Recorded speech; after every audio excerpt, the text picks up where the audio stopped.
Hi friends, நான் உங்கள் ஜோனா. நான் உங்கள் மாயா. இன்னைக்கு நான் என்ன பண்ணேன்னா, என்னோட ஹேண்ட் ரைட்டிங் சுத்தமாக நல்லா இருக்காது. ஆனால் இன்னைக்கு நான் என்னன்னு தெரில அழகாக எழுதியிருக்கேன். அதுதான் உங்களுக்கு காட்ட போகிறேன். காட்டுங்க, நானும் பார்க்குறேன். இதோ இருங்க. என்னோட ஃபஸ்ட்டு ஹேண்ட் ரைட்டிங் இதுதான். எப்படி இருக்குன்னு பாருங்க. நல்லா இல்லைல்ல?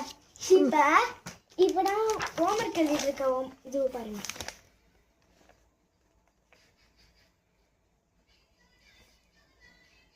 எப்படி இருக்கு சொல்லுங்க, நீங்க தான் சொல்லணும். ஆமாம், நல்லா இருக்கா ஜோனாவோட ஹேண்ட் ரைட்டிங்?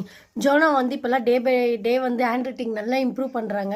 ஏன்னா அவங்க கிட்ட வந்து அது மட்டும்தான் ட்ராபேக்காக இருந்துச்சு. ஹேண்ட் ரைட்டிங் எழுதும்போது வந்து ஸ்பீடாக எழுதுகிற, ஃபாஸ்ட்டாக முடிச்சிடணும் ஹோம்ஒர்க் அப்படின்னு ரொம்ப பெருசாக அண்ட் எழுதுவாங்க. நான் நிறைய முறை சொல்லியிருக்கேன் நானும் என் ஹஸ்பண்ட். பட் ஆனால் அவங்க கேட்கவே மாட்டாங்க. இப்போ ஹேண்ட் ரைட்டிங் போட்டியில் வந்து அவங்க வந்து மிஸ் பண்ணிட்டாங்க. அதில் அவங்களால வின் பண்ண முடியல. ஸோ அப்போ வந்து அவங்க கான்ஃபிடென்ட்டாக இல்லை, எனக்கு ஹேண்ட் ரைட்டிங் நல்லா நான் எழுதணும் அப்படின்னு டெய்லி வந்து அவங்க ஹேண்ட் ரைட்டிங் ப்ராக்டிஸ் பண்ணி இப்போ பாருங்கள் சூப்பராக எழுதுறா. அண்ட் நானும் ஹாப்பி அண்ட் ஜோனாவும் ஹாப்பி.